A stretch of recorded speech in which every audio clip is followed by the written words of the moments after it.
Okay, Assalamualaikum warahmatullahi wabarakatuh dan salam UTM Sanjungan Bangsa.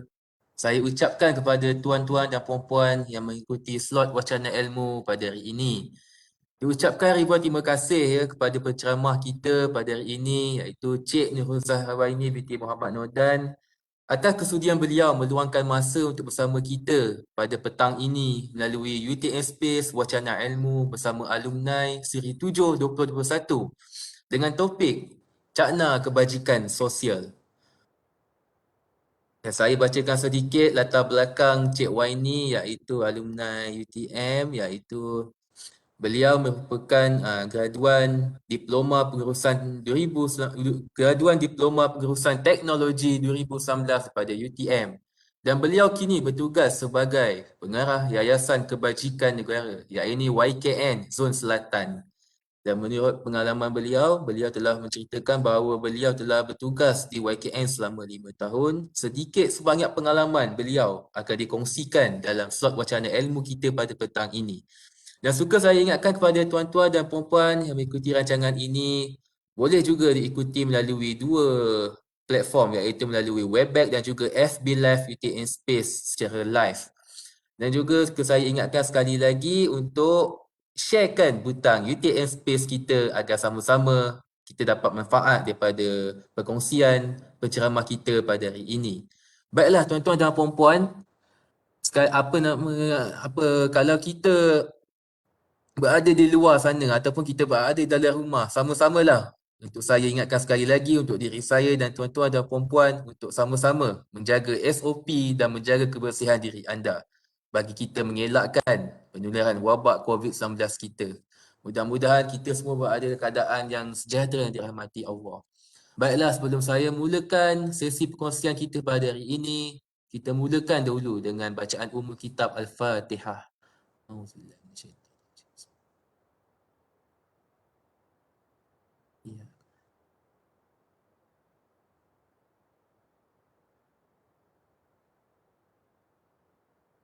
Amin amin ya rabbal alamin. Baiklah tuan-tuan dan puan-puan, bagi kita memulakan majlis kita pada hari ini, saya ingin bertanyakan satu soalan bonus kepada penceramah kita. Ya, Cik Wani, apa khabar di sana? Okey Baik, Alhamdulillah. Alhamdulillah. Bersiaran secara langsung daripada JB Johor Bahru Betul, daripada Johor Bahru, Doncik. InsyaAllah. Nongci. InsyaAllah. Mudah-mudahan kita sama-sama. Saya pun daripada Johor. Agaknya sekarang ni dah tak sabar nak dengar satu perkongsian khas kita lah. Berkenaan dengan tajuk Cakna Kebajikan Sosial. Kerana sekarang ni, bila kita berada pada zaman pandemik COVID-19 ini, kebajikan menjadi satu isu utama sekarang ini. Tak kira lah sama ada kita pelajar, orang awam ataupun siapa sahaja memerlukan kebajikan. Cakap kebajikan, semua nak minta bantuan, minta pertolongan. Betul Cik Waini sekarang ni? Memang kita perlukan cakna dengan kebajikan kita sekarang ni. Betul. Betul lah tu. Okey, Cik Ah, Waini, saya nak bertanya satu soalan bonus lah pada Cik Waini. Boleh tak Cik Waini perkenalkan sedikit diri Cik Waini dan sedikitlah pengalaman Cik Waini semasa menuntutlah di UTM agar kita sama-sama dapat tahulah satu pengalaman berharga Cik Waini di UTM. Silakan Cik Waini. Bismillahirrahmanirrahim. Assalamualaikum warahmatullahi wabarakatuh kepada semua. Terima kasih atas jemputan UTM Space dalam wacana ilmu bersama alumni ini. Okay, saya Nurul Zahrawaini binti Muhammad Nordan. Merupakan alumni bagi Diploma Pengurusan Teknologi pada tahun 2011. Okey, zaman saya dulu diploma ni kita dikenali sebagai UTM City Campus di Kuala Lumpur lah, Jalan Semarak. So kalau nak ikutkan perbezaan zaman dulu dengan tahun sekarang 2021 ni jauh beza lah. So pengalaman bagaimana tahun pertama saya duduk di dalam di college dalam, kemudian pada tahun kedua kita berpindah ke college KSJ di Kuala Lumpur dekat Desa Rejang.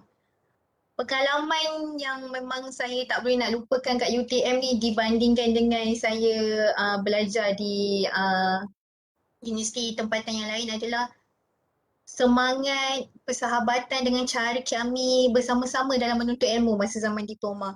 Dulu dekat KL kita punya kampus tak sebesar macam sekarang lah.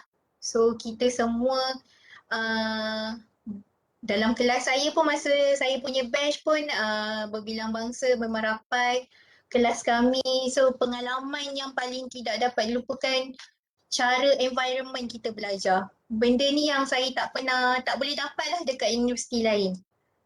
Sesuatu yang bagi saya sangat menjadi kenangan saya sampai bila-bila. Even sekarang pun ramai sahabat-sahabat yang sama batch dengan saya pun masih lagi keep in touch, masih semua dengan kerjaya masing-masing. Dan saya sangat-sangat berterima kasih lah dengan UTM.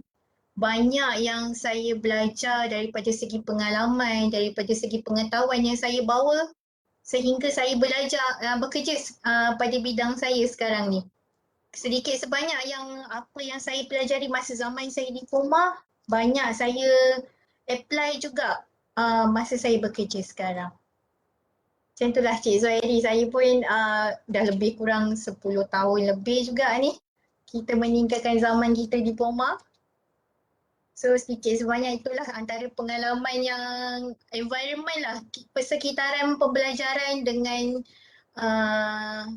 tenaga kerja pensyarah, dengan semangat ataupun kerjasama dengan rakan-rakan kuliah saya yang paling bermakna lah buat saya. Jika saya nak dibandingkan dengan pengalaman saya semasa ijazah. So mungkin tu sedikit sebanyak Cik Zuhairi yang saya boleh share bersama.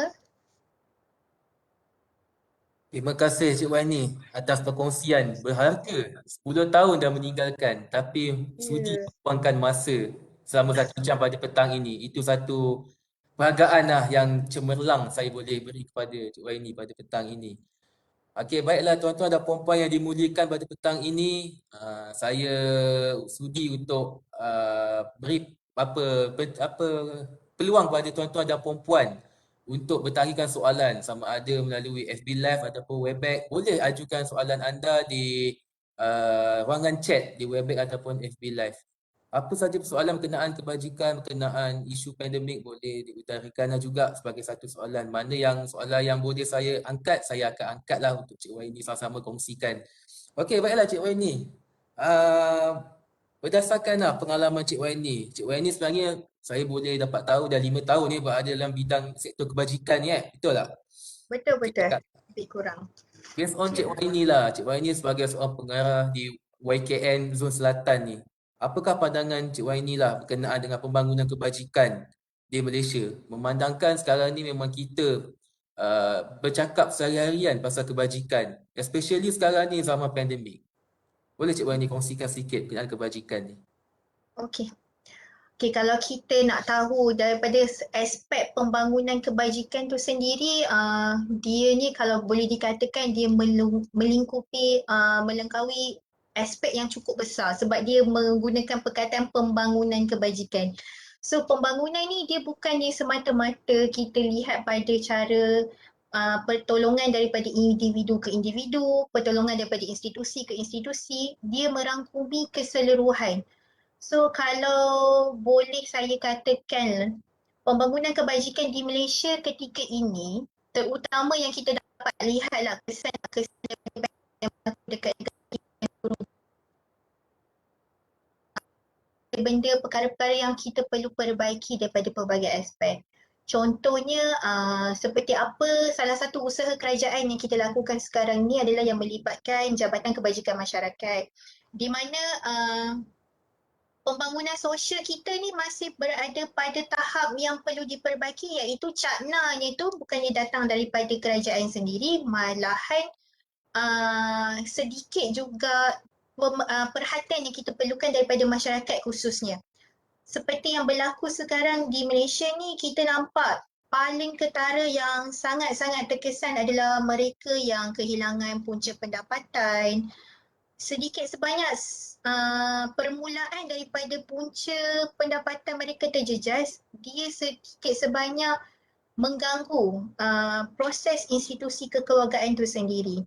So pembangunan kebajikan ni bukan tertumpu kepada individu. Lebih yang boleh saya kongsikan adalah ia merangkumi institusi kekeluargaan itu sendiri. Itu yang agak kita perlukan sedikit perhatian yang lebih khusus, di mana bantuan yang kita perlu salurkan ni bukan semata-mata daripada bantuan kewangan semata-mata, bantuan makanan semata-mata, tapi lebih kepada macam mana kita nak membantu satu-satu keluarga itu meneruskan kehidupan mereka. Maknanya mereka ni tidak bergantung dengan bantuan kerajaan semata-mata. Sebaliknya, kita perlu memikirkan satu konsep bagaimana kita nak membantu seisi keluarga tu. Maknanya daripada segi ibu bapa dan anak-anak. Yang banyak kita yang kita jumpa lah kes-kes pembangunan sosial ataupun pembangunan kebajikan di Malaysia ni sendiri adalah kurangnya pengetahuan ataupun kurangnya pengalaman bagi mereka-mereka yang ingin membantu keluarga-keluarga yang terkesan. So antara inisiatif yang kerajaan sendiri ataupun YKM pun mengambil salah satu inisiatif membantu adalah daripada segi bantuan yang kita beri adalah membantu satu keluarga untuk keluar daripada kepompong kesusahan. Maknanya bukan kita bergantung kepada keluarga itu sendiri, tetapi seisi keluarga. Contoh yang saya boleh bagi, contoh paling yang saya fokus di Johor Bahru adalah bagaimana kita nak membantu dari segi pembangunan kebajikan di kalangan rakan-rakan jalanan, iaitu gelandangan kita lah. Benda yang isu saya rasa semua orang sering kali dengar isu-isu seperti ini. So ada juga persoalan yang diutarakan, apa tindakan kerajaan, apa tindakan masyarakat dalam membantu kebajikan mereka-mereka ini. So itulah yang kita boleh katakan pembangunan kebajikan merangkumi bukan kepada individu itu semata-mata, malah kita kena tengok daripada segi latar belakang dia sebelum ini, bagaimana kita nak membantu. Bukan sekadar kita bagi bantuan makanan, kita bagi yang kerajaan buat adalah baku makanan sekarang, kita akan susuli dengan bantuan bagaimana mereka ni untuk survive selepas pandemik ataupun selepas ini. So pembangunan kebajikan yang kita tumpukan sekarang adalah bagaimana kita nak membendung kesusahan di mana statistik kita pun orang kata pendapatan rakyat Malaysia kita pun masih berada pada kadar yang rendah. Sedikit sebanyak mengganggu kesinambungan mereka untuk bergantung dengan diri sendiri. So pembangunan kebajikan yang kita lihat sekarang ni masih perlu diberi bantuan. So tidak hanya tertumpu kepada bantuan kerajaan, tetapi masyarakat kita sendiri boleh membantu dengan cara memberikan bantuan daripada segi nasihat dan juga cara untuk mereka ini mendapatkan bantuan.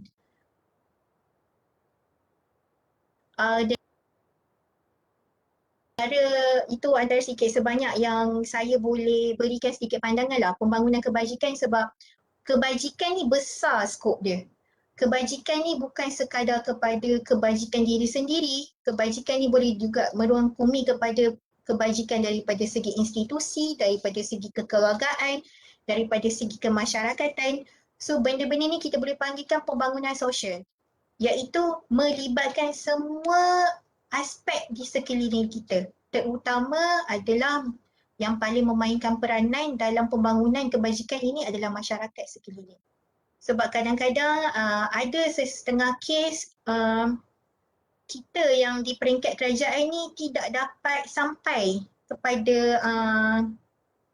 mereka yang memerlukan bantuan. So dengan adanya bantuan daripada masyarakat setempat, daripada rakan-rakan NGO yang begitu aktif dalam menyantuni mereka-mereka yang sangat-sangat terkesan ni, daripada situlah kita dapat meneruskan kebajikan, dapat membantu menyalurkan bantuan kebajikan ataupun bantuan yang bersesuaian dengan mereka, iaitu melalui NGO dan juga masyarakat setempat. Benda inilah sedikit sebanyak yang sangat dihargai oleh pihak kerajaan sendiri, dan malah kami sendiri di Yayasan Kebajikan Negara, khususnya di Sun Selatan, kami sangat bekerja rapat, bekerja sama dengan rakan-rakan NGO kita yang terdapat di negeri Johor, Melaka dan juga Negeri Sembilan khususnya, dalam mencari ataupun membantu mereka-mereka ini yang terputus daripada segi bantuan, terputus daripada segi pemberitahuan yang kita sendiri yang di peringkat macam JKM dan juga YK ni tidak dapat terjangkau. So, pembangunan kebajikan di Malaysia ni sangat-sangat memerlukan kerjasama yang erat dan juga kerjasama sepenuhnya, bukan saja di peringkat kami di jabatan-jabatan kerajaan, malah kita juga memerlukan bantuan sepenuhnya ataupun kerjasama yang sangat-sangat erat daripada masyarakat dan juga NGO. Itulah Cik Zahiri yang sedikit sebanyak yang kadang-kadang kita orang awam ni kita tak begitu cakna akan bantuan yang disediakan, antara macam mana saluran yang dia nak salurkan jika jumpa mereka yang memerlukan bantuan. Kadang-kadang mereka kurang informasi ataupun maklumat dalam membantu selain daripada bantuan yang diberikan secara individu. Okey, baiklah Cik Waini. Satu kupasan yang amat memberangsangkan lah bila kita bercakap mengenai kebajikan di negara kita, Malaysia, negeri Johor. Merangkumi tugas Cik Waini lah selaku pengarah di Zon Selatan. Bukan sahaja Johor ya, tetapi merangkumi Melaka, Negeri Sembilan. Satu skop 3 negeri yang ramai penduduknya yang memerlukan satu jangkauan daripada bantuan jangkauan daripada pihak kerajaan, pihak masyarakat dan juga sosial. Tetapi itulah, kita tak boleh mengharapkan bantuan kerajaan semata-mata. Memang bantuan kerajaan tu hak kita setiap warga negara. Tetapi pertolongan di belakang kita memerlukan satu sokongan induksi daripada masyarakat kita dan juga kita punya pertubuhan, macam-macam pertubuhan NGO ada di sekeliling kita. Jadi Cik Wai ni, kalau saya ada terbaca sebelum saya mengikuti program ni, saya ada satu terbaca petang tadi di satu sidang khas di Surat Khabar yang saya baca. Bantuan kerajaan sudah disalurkan kepada pihak-pihak berkenaan. Bantuan adakah sebab pangkalan data ataupun maklumat tiada untuk kerajaan salurkan bantuan kepada mereka yang memerlukan. Dapatannya 80% disalurkan, tetapi yang dapat hanya 40%. Dan bantuan tersebut tidak sampai kepada masyarakat. Jadi inilah satu isu kita perlu bendung sebenarnya. Saya pun agak terkejut isu itu berlaku kerana yalah masyarakat kita di sini ramai yang susah. Sampaikan satu ketika sebelum ini ada stigma angkat bendera putih. Kalau kita perasan di media sosial jika anda susah, angkatlah bendera putih. InsyaAllah kami akan membantu. Sampai ada satu tagline saya baca dekat Facebook sebelum ni. Masa kita berada zaman kita berada zaman pandemik ni lah.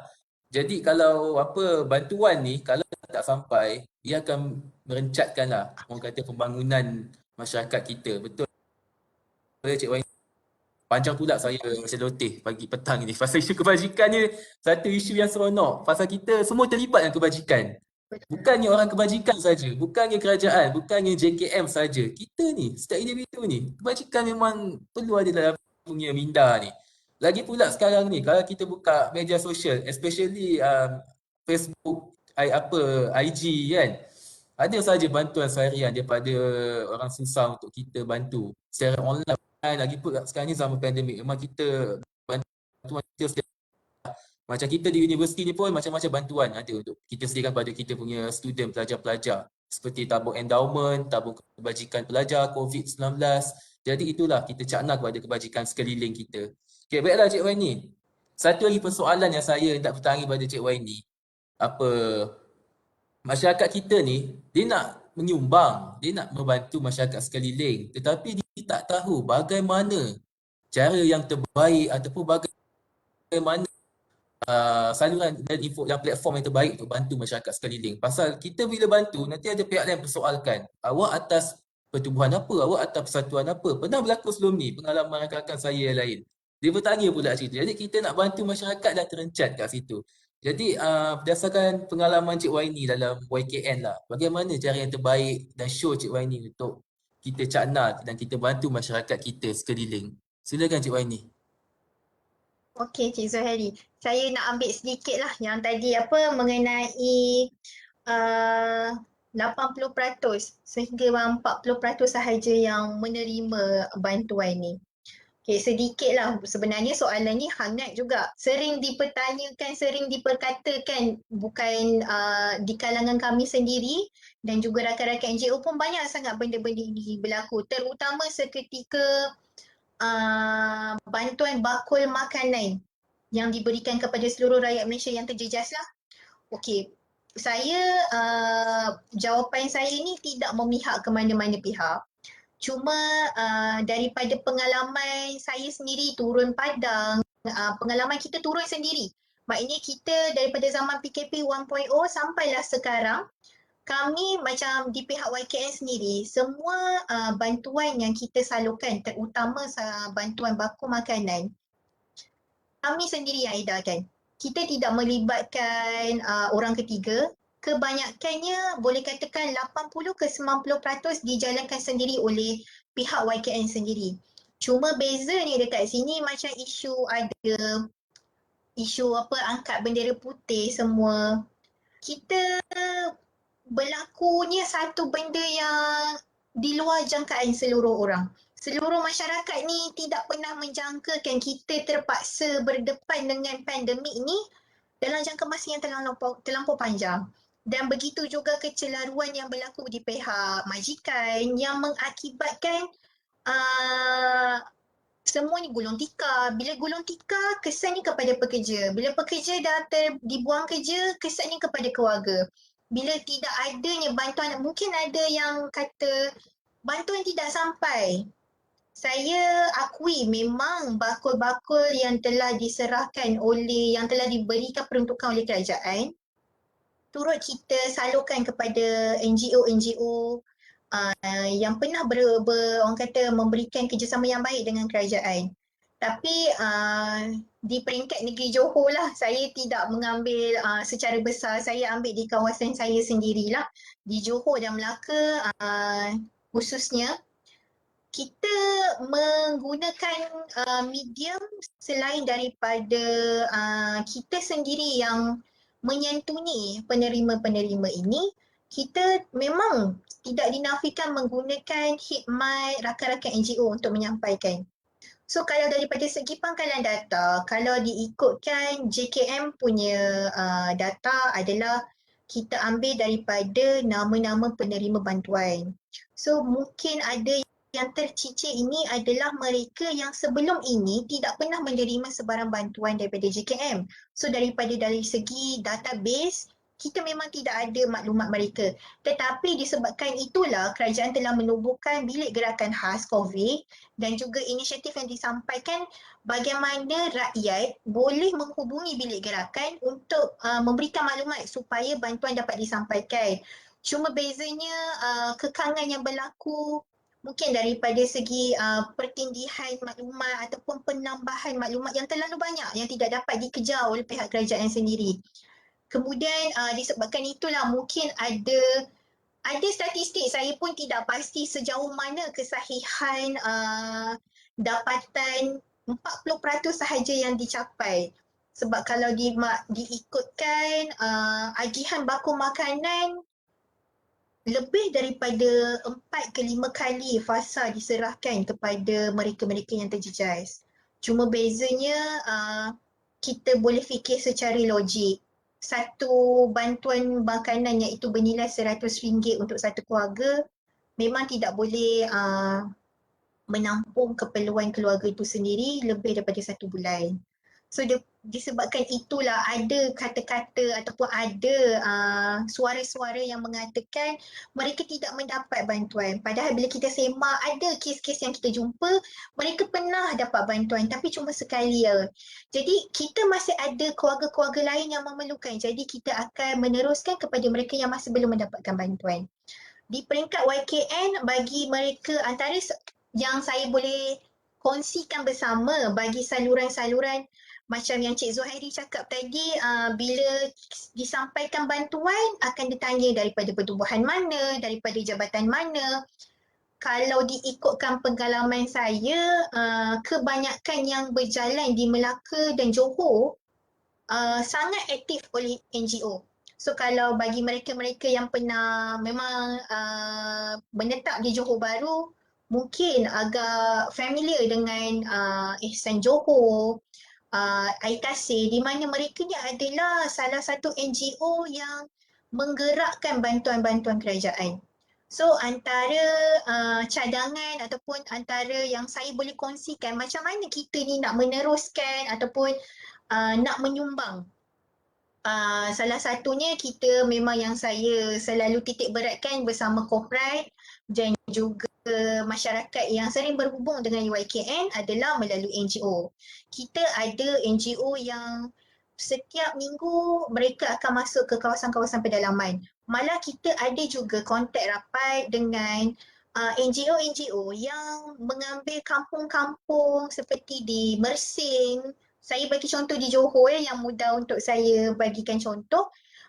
Kampung-kampung orang asli yang tidak begitu mendapat pendedahan ataupun bantuan yang banyak, mereka ni diambil sebagai keluarga angkat, kampung angkat.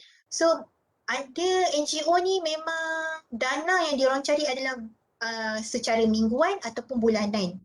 So itu adalah salah satu cara bagaimana kita untuk membantulah masyarakat dari segi aktiviti menyumbang. Malah di peringkat YKN sendiri, contoh ni di Johor Bahru, antara bantuan yang paling kami dapat adalah bantuan kepada rakan jalanan. So rakan jalanan ni kita panggil dia sebenarnya homeless lah, gelandangan. Tapi kami di peringkat Kementerian Wanita, KPWKM, kita menyantuni mereka dengan bahasa rakan jalanan. So dekat YKN Zon Selatan, kebanyakan mereka yang datang untuk menyumbang adalah lebih tertumpu kepada rakan-rakan jalanan. Yang kita nampak sekarang ni mungkinlah kalau siapa yang familiar dengan Bandar JB, kita nampak malam-malam tidur tepi jalan. So mereka tu jika boleh diintervensikan semula ke dalam komuniti, kita akan ambil kes dan kita akan letakkan di institusi kita lah, di itu Anjung Singgah YKN. So YKN juga adalah satu medium ataupun satu platform untuk tuan-tuan, puan-puan ataupun mereka yang mempunyai minat untuk menyumbang. Sebab kalau ikutkan YKN sendiri, kita mewar-warkan aktiviti menyumbang ni lebih kepada korporat sebab kita terlibat dengan pemberian pengecualian cukai. So sebarang bentuk sumbangan yang telah diberikan, kita akan lampirkan ataupun kita akan sertakan sekali dengan pengecualian cukai. Itu adalah salah satu cara kami untuk menarik minat orang untuk menyumbang lah. So jika adanya persatuan-persatuan sendiri, contohnya di institusi, UTM sendiri, UTM Skudai sendiri, student-student pelajar di peringkat UTM Skudai boleh dikatakan aktif bersama Anjung Singgah Johor Bahru. Dan malah baru-baru ni pun kita ada program bersama pelajar Biro Kebajikan Kolej Kediaman. Mereka bernukul lumus lah, berminat dalam membantu, tidak bukan sahaja daripada segi diorang meningkatkan awareness, create awareness among the community mengenai caknanya masyarakat mengenai kepada mereka yang bergelandangan ini, malah mereka juga mengadakan kutipan dana untuk dibantu dan untuk diserahkan kepada pihak Anjung Singgah untuk kita memanjangkan bantuan itu kepada homeless lah, iaitu mereka yang mendapatkan perkhidmatan ataupun bantuan di anjung singgah. So selain daripada YKN, kita juga ada badan-badan bukan kerajaan yang turut menjalankan aktiviti-aktiviti menyumbang. Cuma yang saya ingin kongsikan adalah kita harus berhati-hati dalam memberikan sumbangan sebab di sebalik mereka-mereka yang bertumpul lumus dalam membantu masyarakat, membantu orang-orang susah, asnaf yang kita boleh katakan ni, terdapat segelintir yang mengambil kesempatan di sebalik itu. Jadi kita banyak juga jumpa kes di mana telah ada satu individu ataupun satu institusi menyumbangkan ada satu amount yang besar untuk disalurkan, untuk dipanjangkan bantuan itu kepada penerima-penerima. Tetapi bantuan itu tidak sampai. Ini juga yang kita boleh kongsikan lah. Inilah adanya bunyi-bunyi ataupun suara-suara yang mengatakan kita dah banyak menyumbang tapi benda tak sampai.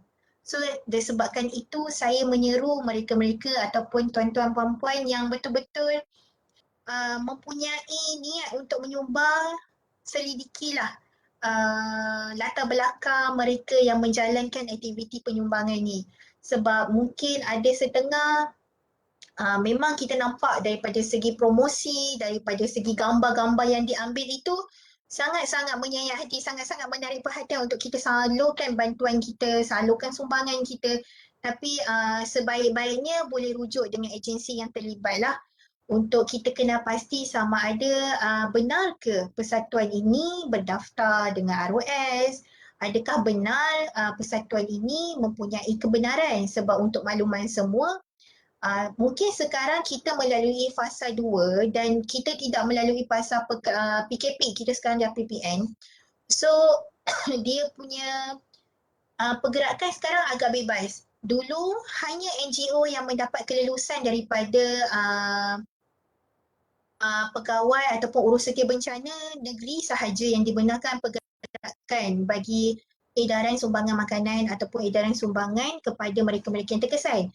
Jadi seketika itu mungkin kita boleh lagi nampak lebih jelas siapa yang benar-benar kita boleh percayai. Tapi bila sekarang ni saya nampak kesan daripada pandemik ni berlakunya pencambahan NGO-NGO seperti cendawan yang tumbuh selepas hujan. Semua orang ada createkan NGO masing-masing. Semua orang nak adakan persatuan dengan niatnya membantu masyarakat. Tetapi di sebalik itu adalah segelintir, saya tak cakap banyak, mungkin dalam 10%, mungkin 8%, mereka yang menubuhkan persatuan ini bagi mengambil kesempatan keuntungan di sebalik sifat rakyat Malaysia yang sangat prihatin dengan masyarakat.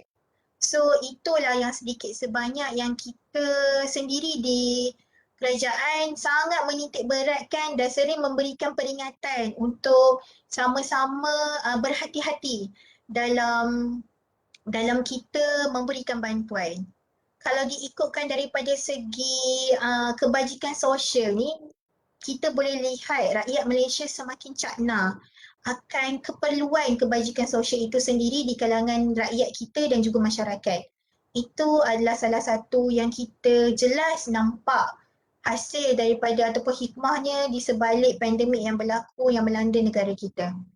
So antara yang saya boleh syorkan dua lah, antara NGO yang terlibat, badan-badan bersatu dan malah kalau di peringkat institusi UTM sendiri pun jika memerlukan ataupun ingin menyalurkan sebarang bantuan turut boleh berkolaborasi dengan kita. So yang paling saya boleh bagi contoh adalah penglibatan Alliance Islamic Bank contohnya, mereka ingin menyampaikan sumbangan. So daripada situ kita di peringkat YKN dipilih untuk menyampaikan bantuan lah. Cuma bantuan di peringkat YKN ni tidak seperti Jabatan Kebajikan Masyarakat di mana bantuan kami ni lebih kepada berbentuk one off sekali sahaja.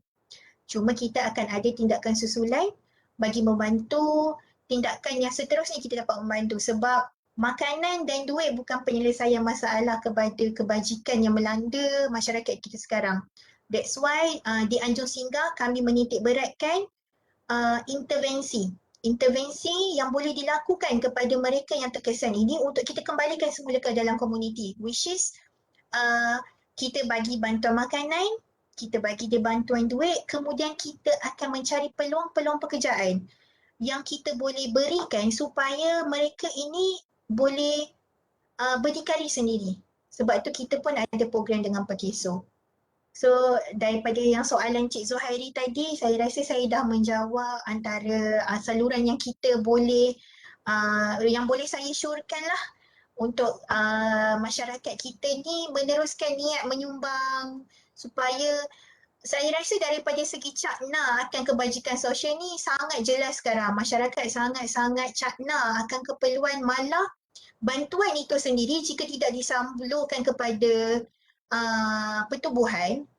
Kita dapat lihat sekarang AJK taman, rumah-rumah macam PPRT, mereka sendiri ada inisiatif sendiri.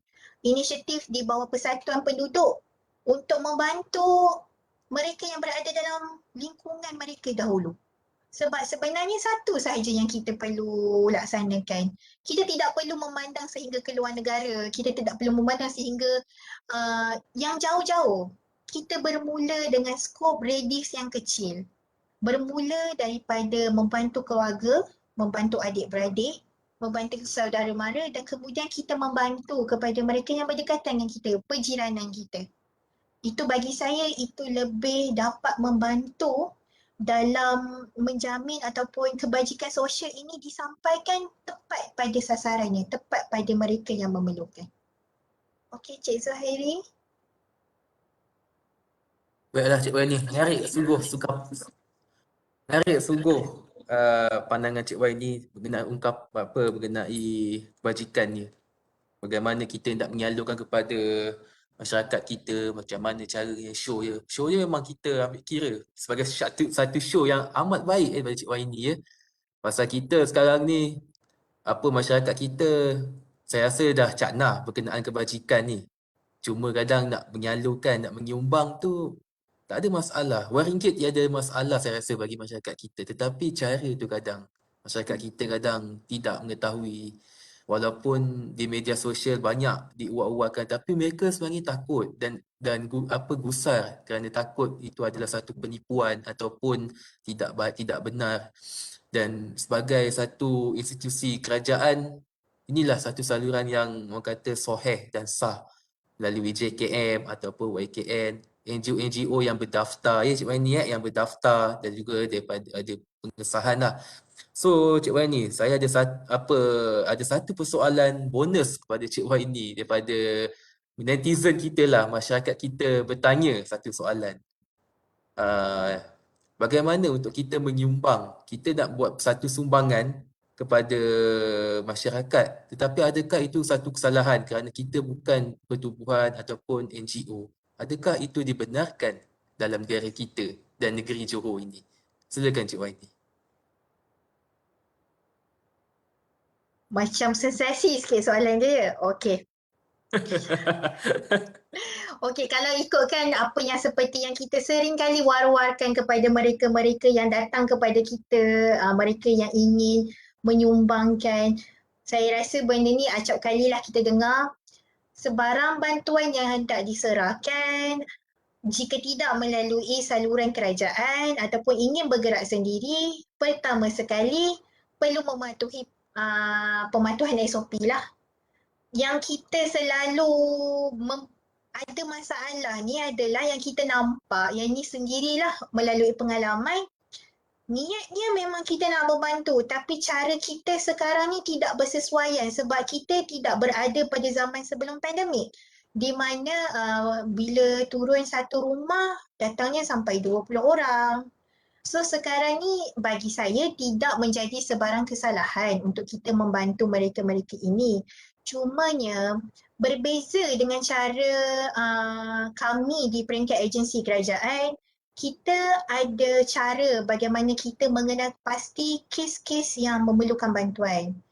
Saya tidak mengatakan kes-kes ini tidak boleh dipercayai, tetapi kita ada orang kata ukur ya, kita masa nak cakap kita ada cara kita menentukan sama ada kesahihan kes itu keperluannya adalah benar-benar memerlukan atau sebaliknya. Sebab bagi kami di peringkat mereka yang menjalankan kerja-kerja sosial ini adalah kita ada engagement, kita kena ada repo yang perlu diwujudkan bagi kita mengenal pasti kes tu. Jadi sebenarnya tidak menjadi kesalahan. Cumanya selalu yang berlaku adalah jika satu-satu kumpulan menubuhkan satu kumpulan, okeylah contohnya pekerja satu jabatan ni mempunyai semangat ataupun semangat untuk membantu ni yang tinggi. So dia ada create satu group. Okeylah hujung minggu ni kita nak bantu satu keluarga, satu perkampungan. Contohnya jadi kita collect, kita tengahlah dalam satu kampung tu ada 50 keluarga. Jadi di collect mungkinlah satu keluarga RM30 untuk membeli barang-barang asas. Okey. Benda yang selalunya yang menjadi masalah kemudian harinya adalah isu pergantungan seseorang itu dengan bantuan semata-mata. Jadi bila jadinya kes-kes macam tu, itu yang dia akan kembali patah kepada YKN ataupun JKM di mana mereka ini tidak ada kerja, tidak ada bantuan dan mengharapkan sepenuhnya pada bantuan dan sumbangan orang. So kalau bagi saya, pendapat saya sendiri, jika ingin menyampaikan bantuan, selidiki latar belakang, cara betul ke cara yang barang yang disampaikan itu ke keperluan yang diperlukan. Dan sekarang kalau di Johor Bahru, saya tak ada dengar lagi lah isu kalau bagi bantuan dekat orang kena tangkap ke. Cuma dulu kita ada sedikit arahan daripada peringkat negeri, di negeri Johor bagi agihan makanan kepada gelandangan. Dari situ kita ada keluarkan satu arahan oleh MBJB di mana segala bentuk agihan makanan ataupun sumbangan tidak boleh dilakukan secara persendirian.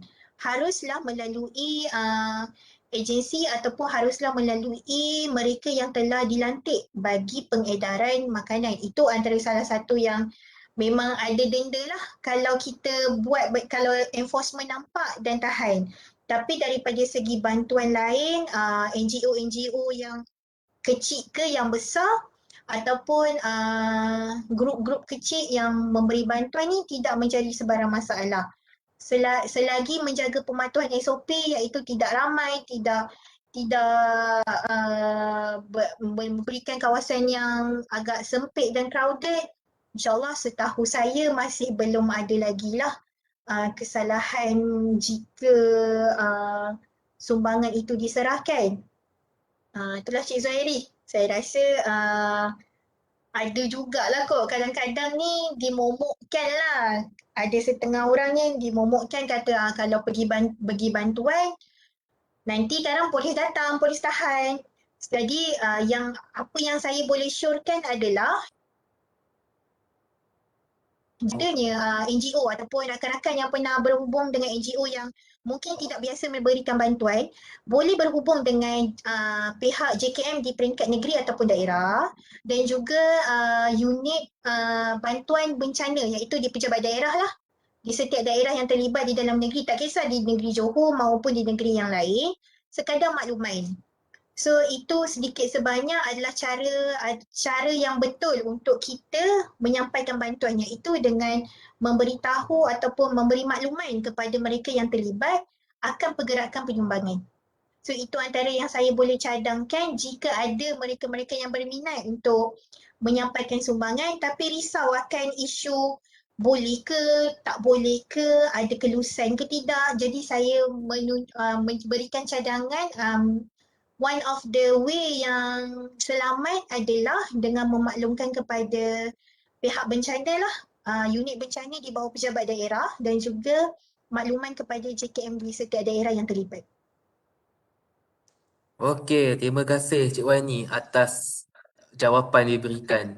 Banyak saluran dan info kita boleh dapat. Pejabat daerah ya, pejabat negeri, pejabat kebajikan. Itu adalah satu autoriti yang sah daripada pihak kerajaan. So Cik Wani, ada lagi satu pertanyaan daripada penonton kita. Beliau bertanyakan soalan kedua, bagaimana cara untuk kita jadi sukarelawan atau apa sukarelawan di YKN ataupun di mana-mana kebajikan? Silakan Cik Wani. Tak kira lah di negeri Johor ataupun di peringkat Malaysia. Okey, kalau di peringkat saya banyak memberikan contoh JKM lah, sebab JKM ni kita boleh panggilkan sebagai abang long kami lah, sebab kita berada di bawah kementerian yang sama, cuma berbeza daripada segi aspek bantuan lah. Okey, kalau ada yang berminat untuk menjadi sukarelawan di peringkat JKM, Jabatan Kebajikan Masyarakat, memang ada pendaftaran di mana kita panggil ni squad di bawah JKM. So dia ada banyak yang boleh, ada yang sukarelawan untuk home care, iaitu sukarelawan bagi menjaga pesakit-pesakit terlantar. Ada juga sukarelawan yang umum, iaitu bila adanya contoh ketika berlakunya banjir besar di kota tinggi. Okey, masa itu kita gerakkan sukarelawan-sukarelawan yang telah berdaftar lah di JKM untuk turun sama-sama membantu di bilik-bilik gerakan dan bilik-bilik dewan-dewan yang menempatkan masa-masa banjir. Untuk di YKN, kita turut ada sukarelawan di mana kalau sebelum ini kita war-warkan secara online di mana mereka boleh mendaftar terus. Tapi kini kami lebih melakukan pendaftaran di pejabat-pejabat zon dan juga di Anjung Singgah lah, di mana sukarelawan-sukarelawan ini jika adanya program-program kemasyarakatan, kita akan panggil untuk libat sama. Contohnya, cuma sekarang ni agak orang kata tidak dapat kita lakukan banyak aktiviti sebabkan pandemik. Tetapi lebih pada sukarelawan ni saya banyak bagi kepada pelajar-pelajar dan mereka yang memang begitu berminat dan ada jiwa kebajikan, sebab untuk yang saya senang cakap, tak semua orang boleh melakukan kebajikan.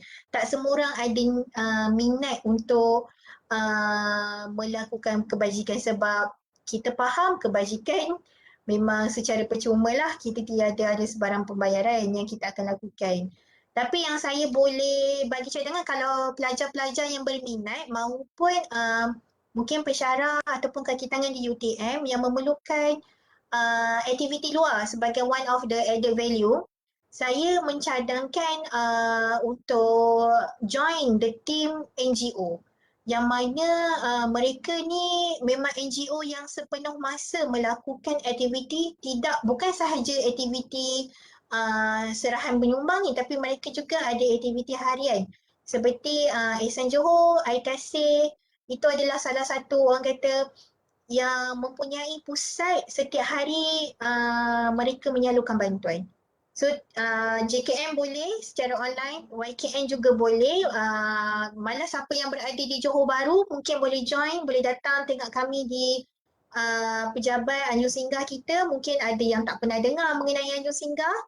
So mungkin lepas ni boleh tengok-tengok sikit profil kita di Instagram, di Facebook, apa itu Yayasan Kebajikan Negara. Dan antara aktiviti-aktiviti yang kita lakukan, dulu kita banyak, sebelum pandemik ni kita lakukan bila turunnya program-program ada bencana alam, kita memang ada turun bersama sukarelawan kita. So rasanya jika berminat, tak ada masalah, boleh kita untuk YKN, kalau yang berminat untuk YKN, bolehlah kita berjumpa ataupun kita berhubung di pejabat-pejabat zoning ataupun institusi di bawah YKN lah. Ya, terima kasih Cik Wani. Ayuh masyarakat kita, siapa-siapa yang ingin join sukarelawan, boleh saja anda join di mana-mana. seluruh Malaysia ada YKN ni, bukan YKN saja, JKM, NGO-NGO yang lain untuk kita mengangkat martabat semangat kesukarelawanan kita pada masyarakat kita.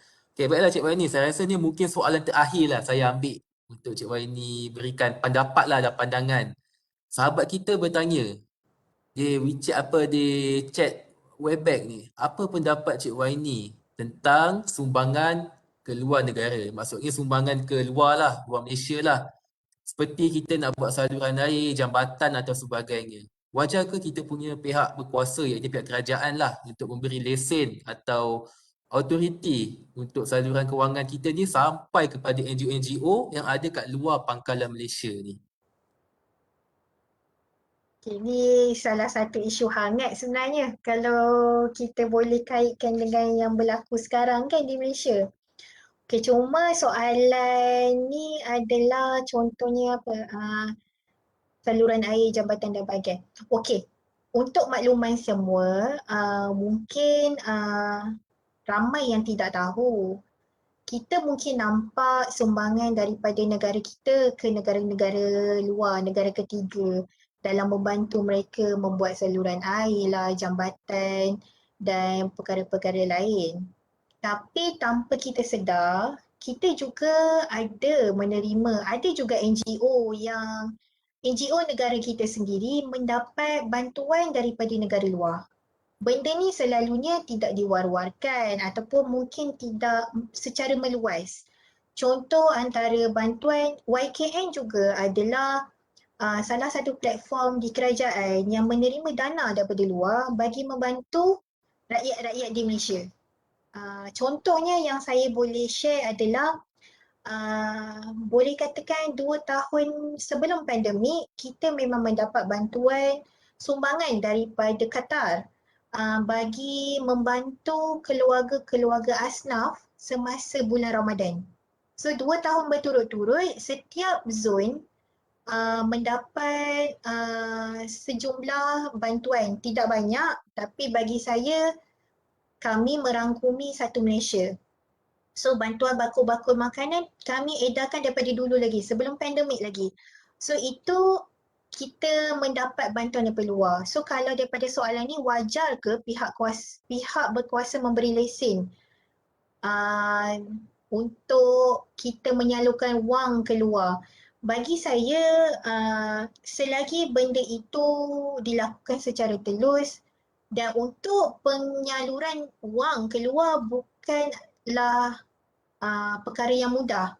Pelbagai aspek perlu dipatuhi, perlu diperhalusi dan juga diperjelaskan sebelum mana-mana dana ataupun sumbangan kita boleh keluar daripada Malaysia. Sama juga bagaimana bila penerimaan sumbangan daripada luar ke dalam Malaysia.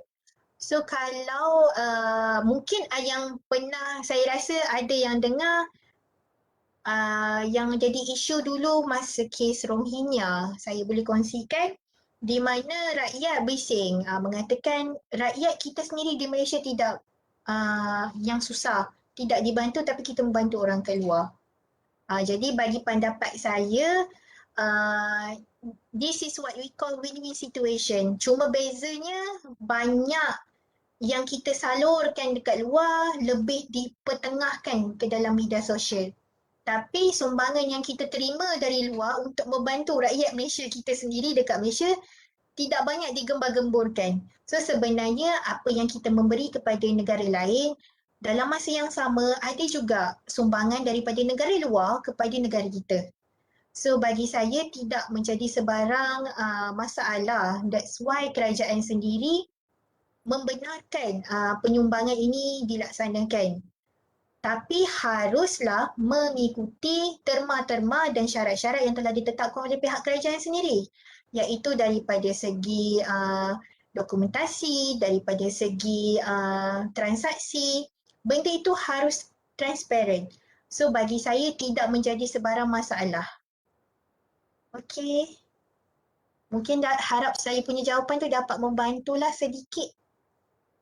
Okey, terima kasih Cik Waini. Diam tak diam, banyak jawapan kita dapat Cik Waini, satu perkongsian yang hangat dan menarik.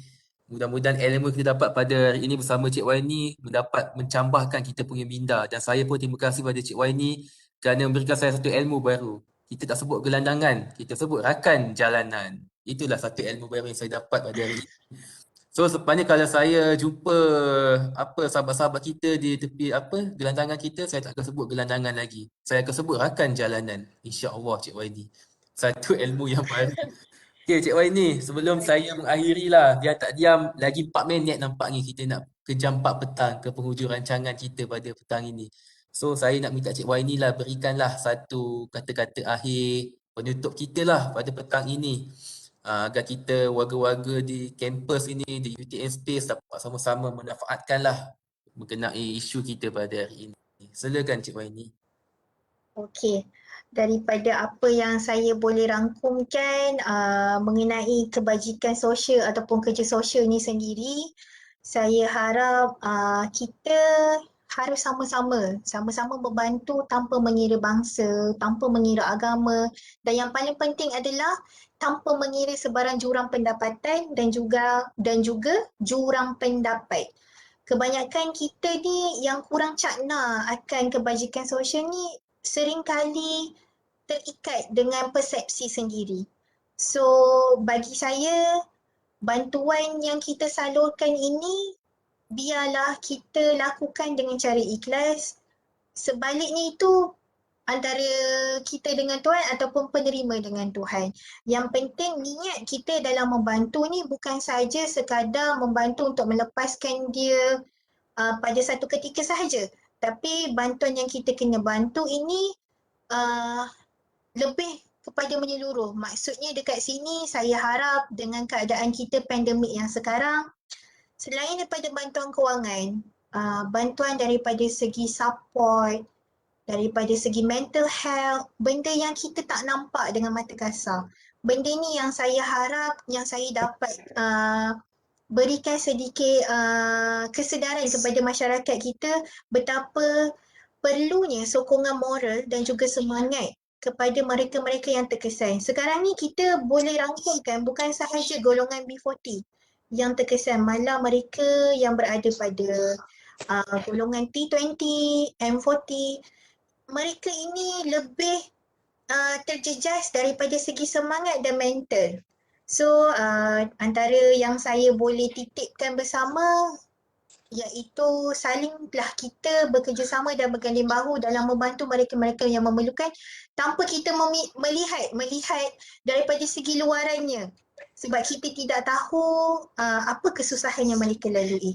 So semoga niat baik kita dalam membantu semua mereka yang terkesan, dalam memberikan semangat dan juga bantuan daripada segi moral pun, semoga Allah membantu membalasnya balik kepada mereka-mereka yang tidak pernah putus asa membantu mereka di sekeliling, dan semoga kita dapat membantu mereka yang memerlukan, dan juga semoga kita dapat kembali kepada asal kehidupan yang lebih normal dan tidak lagi perlu kesempitan yang terlampau dahsyat lah, boleh saya katakan. Sekarang ni semua orang terkesan, baik yang mempunyai pendapatan yang tinggi maupun tiada pendapatan. Kita semua terkesan. Tidak kira jawatan, tidak kira. Harapkan nak beli roti. So itu sedikit sebanyaklah yang saya boleh rangkumkan, dan semoga tuan-tuan puan-puan akan dapat sini dah, nak gimana? terus membantulah tanpa mengira umur, tanpa mengira apa-apa background seseorang itu. Okay, Cik Zali. Itu sahaja. Okey, terima kasih Cik Waini. Satu penutupan, perkongsian yang baik saya boleh katakan kepada Cik Waini pada hari ini. Satu pengangkatan kita kepada masyarakat kita pada hari inilah mengenai tajuk kita pada hari ini, iaitu cakna kebajikan sosial. Kita perlu cakna bukan sahaja cakna kepada sosial masyarakat kita, tetapi apa yang Islam ajarkan kepada kita adalah keluarga kita sendiri. Anak-anak kita, isteri kita, ibu dan bapa kita. Utamakan mereka, and then first dahulukan mereka, kita pergi pada masyarakat pula. tiada masalah untuk kita sama-sama membantu ya. Okey, baiklah Cik Waini, sebelum saya tutup kita punya program pada petang ini, saya hendak sharekanlah sedikit maklumat berkenaan dengan tabung endowment UTM Space, iaitu kepada masyarakat di luar sana, siapa-siapa yang ingin buat satu kebajikan based on tajuk kita pada hari ini untuk Cakna berkenaan kebajikan, bolehlah sama-sama untuk kita menyumbang ya kepada tabung endowment UTM Space untuk membantu aktiviti kebajikan pelajar Space UTM. Segala maklumat boleh disalurkan kepada nombor akaun yang tertera di maklumat yang saya paparkan ini. Baiklah, insya-Allah semoga bantuan dan amal kebajikan tuan-tuan dan puan-puan mendapat rahmat Allah Ta'ala dan mudah-mudahan kita semua hidup di dalam keberkatan Allah Subhanahu Wa Ta'ala, insya-Allah. Baiklah Cik Waini, sebelum saya tutup majlis kita ini, boleh tak sama-sama saya mohon kepada anda-anda penonton-penonton semua untuk buka kamera lah. Siapa yang boleh buka kamera di Webex, boleh buka kamera anda untuk sama-sama kita sesi bergambar bersama penceramah kita Cik Waini. InsyaAllah Rustia sudah bersedia untuk kamera kita. Okey, 1, 2, 3. Okey, sekali lagi dengan gaya yang bebas. 1, 2, 3. Okey, sekali lagi daripada Rustia kita. 1, 2, 3. Okey, terima kasih kepada pihak Rustia untuk kita punya gambar, dan juga terima kasih saya ucapkan kepada Cik Wani. Saya mewakili pihak UTM Space pada petang ini mengucapkan beribu-ribuan terima kasih kepada penceramah kita Cik Nurul Zahra Waini binti Muhammad Nurdan atas kesudian beliau, walaupun dengan kesibukan beliau di sana sini program kebajikan, beliau sanggup untuk bersama kita pada petang ini selama 1 jam. Jadi untuk menutup program kita pada petang ini, saya tutup dengan tasbih kafarah dan suratul wal-as. Bismillahirrahmanirrahim. Baiklah tuan-tuan dan puan-puan, mudah-mudahan kita semua terhindar daripada wabak pandemik COVID-19 dan kita berada dalam keadaan yang sihat. Sama-samalah kita jaga SOP dan jaga diri kita. Stay safe, stay home. Okey, bertemu kita lagi pada bulan hadapan untuk program yang sama, pada hari yang sama dan waktu yang sama untuk tuan-tuan dan puan-puan. Baiklah, terima kasih. Assalamualaikum warahmatullahi wabarakatuh dan selamat petang. Salam, terima kasih banyak Cik Zairi. Sama-sama. Assalamualaikum puan. Salam, tuah.